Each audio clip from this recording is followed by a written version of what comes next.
Just arrived at Cusco Airport. We'll be catching a connection to transport to Sacred Valley to acclimatize before heading to the trail in a couple days. So let's rock and roll.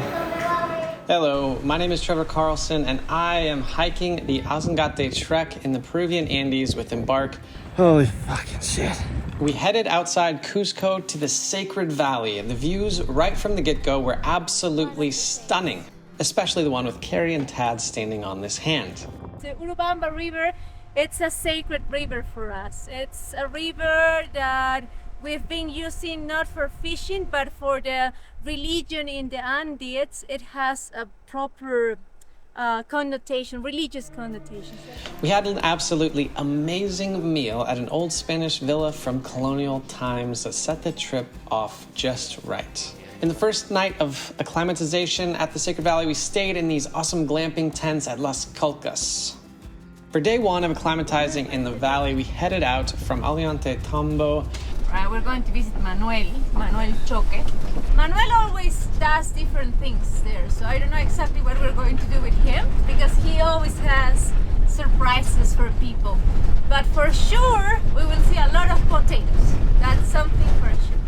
So we stopped at this Peruvian town to stock up on just snacks for the day. I grabbed like a juice and some wet wipes just because you never know.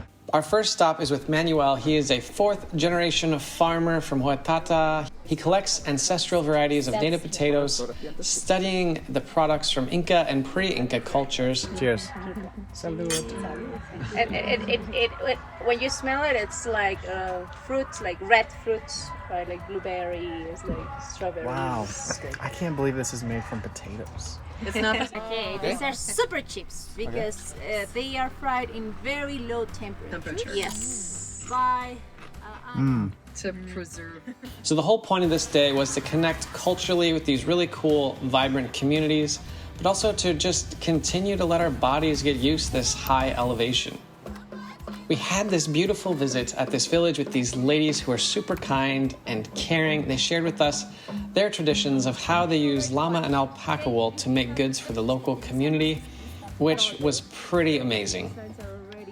This has been a pretty epic experience. They brought us to this local place where they showed us how they make these different products, from how they make the dyes, how they spin the wool and everything. It's really cool. So don't fail at this one, man. It looks easy because they already have the technique of doing it. Yeah. We're about to wrap up here, and it was an amazing experience. Trevor, this is the first day of the rest of your life. What do you have to say for yourself? Hope I'm ready. Guess we'll find out. The Ausangate Trek is set up to be mellow on the first day, so we took our time. We stopped at one more workshop on the way to learn more about how they make handicrafts from alpaca and llama wool. This really opened my eyes to the types of products I should be buying and how they're made. Yeah, I'm gonna get a hat. Which one? This guy right here. Okay. After that experience, we grabbed lunch, threw on our packs, and hit the trail. It's so beautiful out here. It's pretty unbelievable. Definitely worth the trip out. My first hill, Yep. crushed it. Yeah, you did. Climbing up your first hill at 14,000 feet. Yep, pretty sure I can handle the big ones now. Nice. That's not true.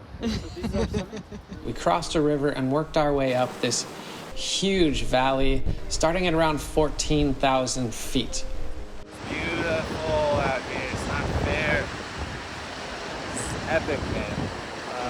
It was a site that really set the tone for what this trek was going to be. So it's kind of slow going the first day as we're getting our bearings. We're almost to our lodge already and found this huge herd of alpacas just everywhere. Oh, there's some up there. they're so adorable. As the sun was starting to set, we made our way to the first lodge. We made it. Chilquetambo.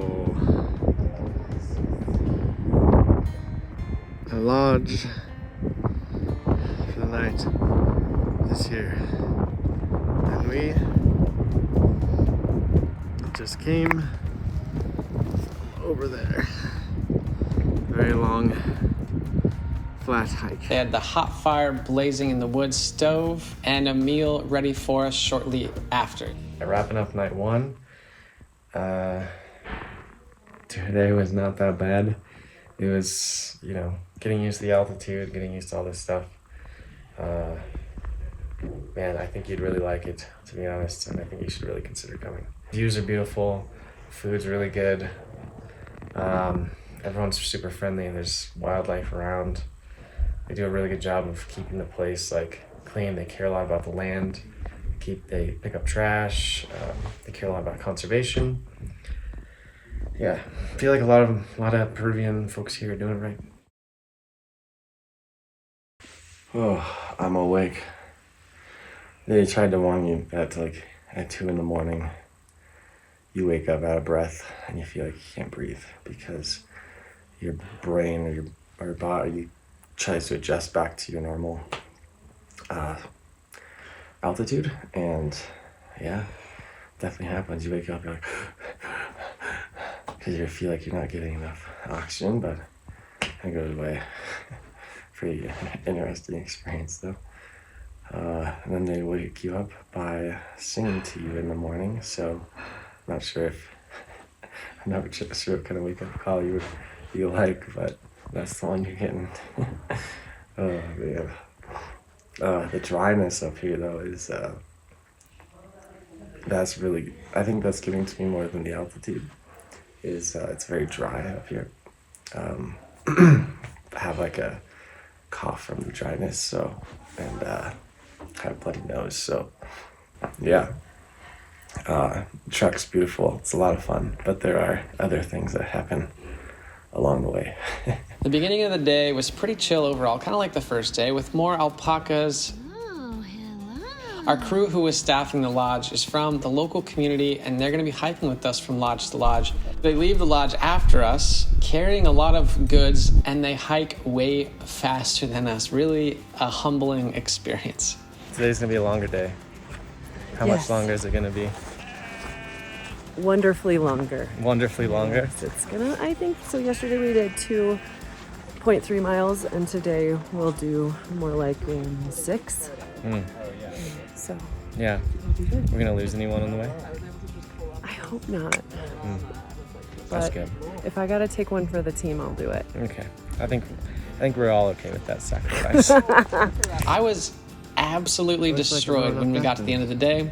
It was pretty torturous uphill to finish it up. We gained something like 800 feet at the very end, ascending from 15,000 to 15,800 feet. I'm getting my ass kicked out here. Whew. It's hot, and we're going uphill, and it's hot. It's high up here. Oh, just make sure you prepare for what you're getting yourself into. I was feeling the pain and was clearly not myself by the end of the day. Made it to the lodge in the day 2. It's right behind me. I don't know if you can see it. This is the fucking hardest shit I've ever done. Not even close. I'm dead. Things got a bit worse for me overnight, unfortunately. Oh, hi. Hi. Couldn't even form a sentence. I'm alive. You're alive. You've got a little bit of a low oxygen count, but not alarming. You're getting a little bit of oxygen just to kind of get you a baseline. And then you need sleep and maybe a little bit of rehydration and salts. Yeah. And then you'll feel fine tomorrow. Yeah. All right, day 3, beginning of Ausangate. Last night was rough. Had a fever, had to take some oxygen. Had to try not to shit my pants the last half the trek, and also probably gonna be a thing today. But feeling much better after getting a lot of care from the guide and team. So we're about to head out. We're about to do 2 hours straight uphill. This is the hardest thing I've done. And I've said that before, but this altitude is killer. Throughout the day, I was getting absolutely crushed from the altitude. Everyone was pretty chipper. How you feeling, Trevor? Enough said. Today, we hit our highest pass, which was exciting. I actually made it all the way up to the top of Palamani Pass at 17,000 feet without having to ride the horse. You're looking at somebody who was massively ill last night and just walked his way up to 17,000 feet today. 12 hours ago, I was laying in bed on oxygen and was feeling terrible. And now I'm at 17,000 feet, almost. They did a really good job of rehabilitating me in a very quick time. I just have a slight cough and a little bit of low energy, but enough energy to make it all the way up here.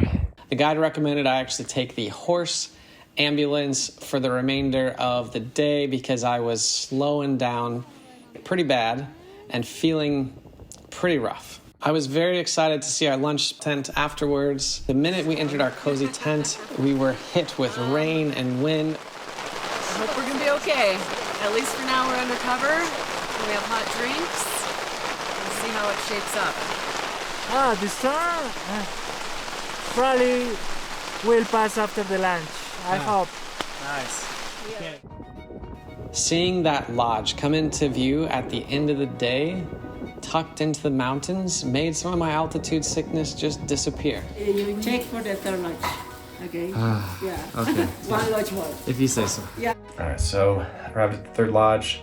Gonna give you a quick tour. This one's really special because 3 of them were designed by the company that kind of helps run these lodge tours, and the local community said we want to build one of our own, so that's what this one is. It's very different. It's got a very interesting feel to it. I really like it. It has like a very earthy, at-home feel to it. So Day 4. Today is a fresh new day. So this morning, though, was a little bit different from our usual routine. We had a blessing ceremony to the Apus, the mountain gods. A local shaman, also who happened to be one of our horsemen, led the ceremony, which was kind of multifaceted. You bless the llamas, then drink a sip of alcohol and pour a little on the ground to Mother Earth. You use coca leaves to ask for a blessing from the mountains. Then there's a burning ceremony to ask for safe passage through the day. So today we come to one of the highlights on the trip, Rainbow Mountain, or Vinicunca in Quechua, at about 16,000 feet. This multicolored mountain blows most people away. In fact, people drive all the way from Cusco for a day trip here, which is around a 5-hour drive. Now, we thought Rainbow Mountain was the highlight of the trek, but after Rainbow Mountain, we came into the Red Valley. These red-colored mountains and valleys that are peppered with this vibrant green grass. It looks like something from a sci-fi movie that I've never seen on any trip I've been on. It was just something that will stick in my mind for probably the rest of my life. The last night staying in a lodge was really special. We all hung out, had dinner together, and really just took in that this was going to be our last night in the mountains as a group. I went to bed that night in awe of the entire experience and wondered what it was going to be like going back to the real world. So today is our last day, and yeah, it's bittersweet. It's been fun, it's been real. I couldn't be more thankful for the guides that we had along the way, the people that came with us from lodge to lodge. They truly made the trip one of a kind. Un poco para Pachamama. Oh, there you go. Salud. Salud. I absolutely loved it, even though I suffered from altitude sickness, and it took pretty much everything I had to make it through with the help of a horse. It's really off the beaten path, truly astounding in terms of the views and the scenery. Physically, it's very hard. It's something that you get to spend time with locals who actually put their own personal touch on the trek. Only 30 minutes left till the hike's over. Still wrecked, but coming downhill, it's a lot easier. You can feel the pressure getting relieved in a lot of places. And yeah, and we'll see. All right, finished up the Ausangate Trail, and that's a wrap. What I think Embark does really well here is gives you the next level cultural experience. They spend a lot of time finding the right staff, which absolutely makes the biggest difference. Hope you found this video helpful, and if you're looking to book your own Ausangate experience, head to embarkexplorationco.com, drop them a message, and book your trip. That's all for this video. See you on the trail. Ciao.